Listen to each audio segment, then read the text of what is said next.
अशी नाही म्हटली.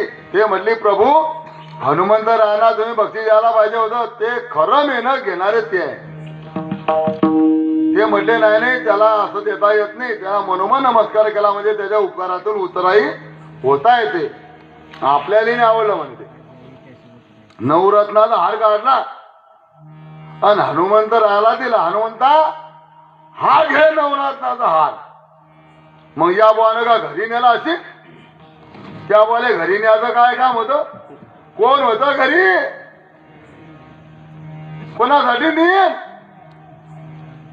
तो बा एका झाडावर चढला, एक एक मणी तोडे आणि फेकून दे, एक एक मणी कचरे फेकून दे. सीतामाई म्हटलं अरे रामप्रभूने केलं तर तेच बरोबर होतं, पण मला असं वाटलं यायला समजत नाही. म्हणे हनुमंता तुला काय समजतं का? म्हणे काय झालं आई? अरे म्हणे तुला समजतं का एवढ्या नवरत्नाचा हार, एवढा किमती हार तू फोडतो आणि फेकून देतो? तर म्हणे माते मी की नाही या मन्यांमध्ये माझा प्रभू शोधत आहे.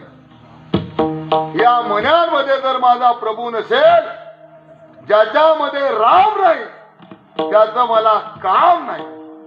ज्याच्यामध्ये राम आहे त्याचंच मला काम आहे. अरे सीतामाई म्हटली हनुमंता तुझ्यात तरी राम आहे का? अरे म्हणे उगीच म्हणतो का? फाली ना छाती, नुसतं राम नाही, राम पंचायत दाखवलं. काय ग्रामपंचायत नाही, ग्राम पंचायत.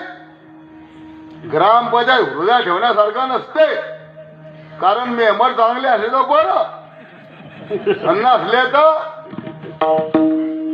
तुकोबारायांच्या कीर्तनामध्ये छत्रपती शिवाजी महाराज राजे होते, राजे.